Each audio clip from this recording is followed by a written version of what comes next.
গৌরমণ্ডল পরিক্রমায় তারকেশ্বরে এসেছি, বাবার কাছে যাচ্ছি। বাবা কি বর দেয় দেখি, জল তো নাই।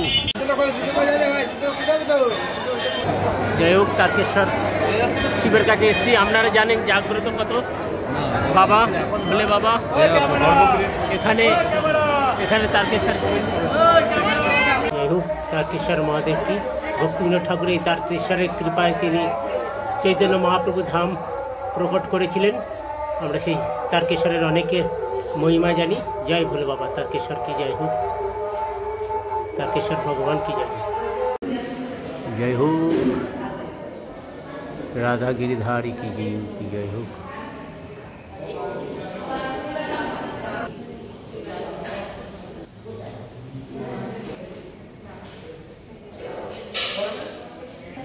हरे कृष्ण हरे कृष्ण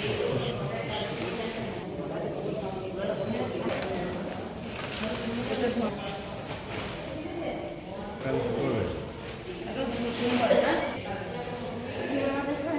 हरे कृष्ण। এখন গেলে নিচে বসো।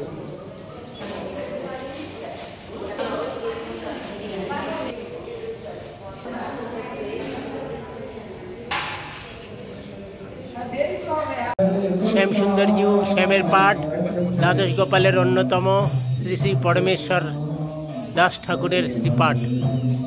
আটপুর হুগলি আমরা মন্দিরটি দর্শন করছি। অপূর্ব এবং ওনার লীলাও অপূর্ব। পরমেশ্বর দাস বন্দি সাবধানে শ্রীগালে লয় নাম সংকীর্তন স্থানে। সেই পরমেশ্বর দাস ঠাকুরের শ্রীপাঠ। দাস ঠাকুরের সমাধি সিদ্ধবকুল।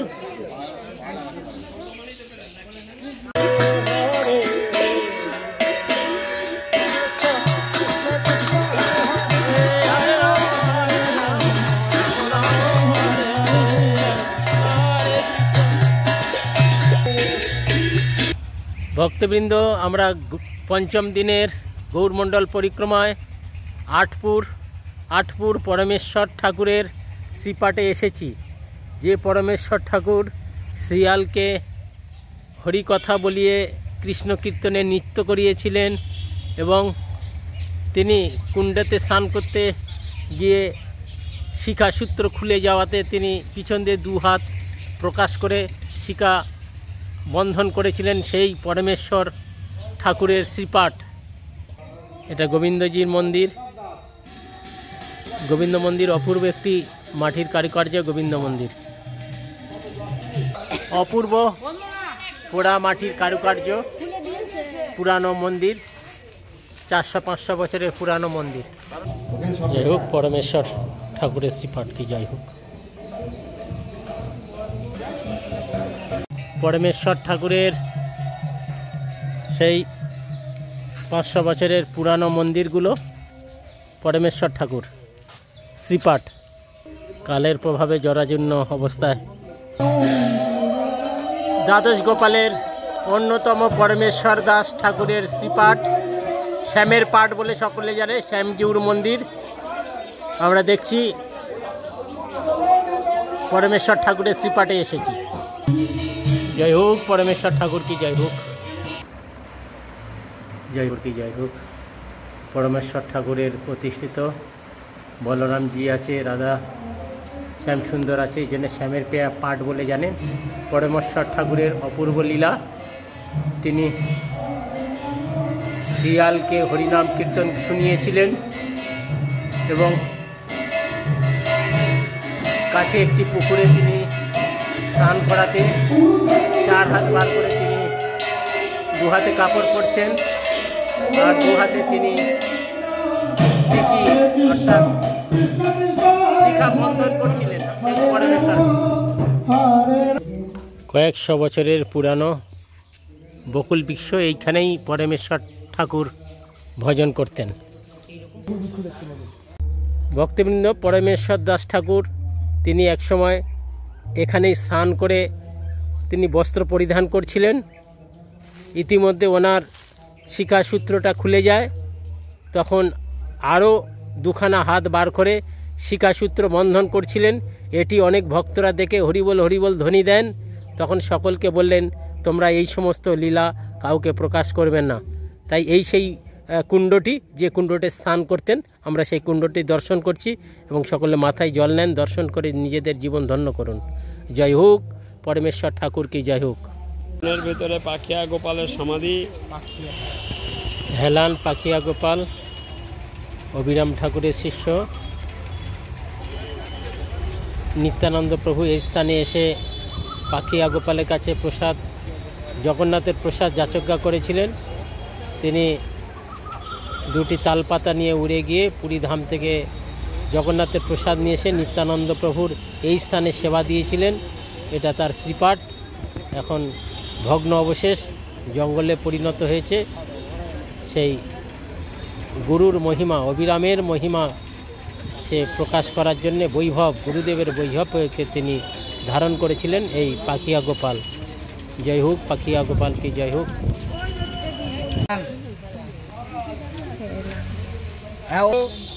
তার নাম ছিল গোপাল। সে গোপালের কাছে নিত্যানন্দ প্রভু মধ্যাহ্নকালে এসেছিলেন। এই জায়গাটা এখন এরকম দেখছেন, কিন্তু তখন ওইরকম ছিল না। কালের প্রায় ভগ্নক্রম সব।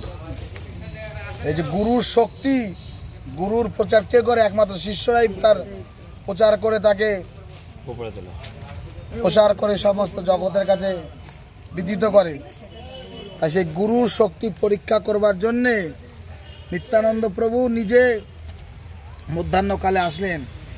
এসে বললেন যে আমি জগন্নাথের, দেখেন আনন্দবাজারে গেলে মহাপ্রসাদের কত সুন্দর সুগন্ধ। জয় হোক দ্বাদশ গোপালের প্রথম গোপাল অবিরাম প্রভুর শ্রীপাঠ, অবিরাম প্রভুর শ্রীপাঠ, অবিরাম প্রভুর শ্রীপাঠ এবং সিংহদ্বার দর্শন করব। অবিরাম প্রভুর শ্রীপাঠ।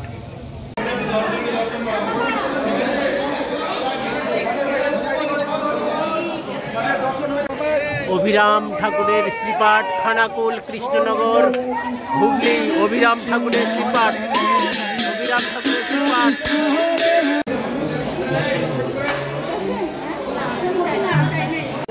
জয় হোক গুপ্ত বৃন্দাবন, অবিরাম ঠাকুরের শ্রীপাঠ। বলরাম গৌর হরি কৃষ্ণ। জয় হোক অবিরাম ঠাকুর কি জয় হোক। গোপীনাথ কি জয় হোক। গোপীনাথ, জয় গোপীনাথ। অবিরাম ঠাকুর এখানে একসঙ্গে।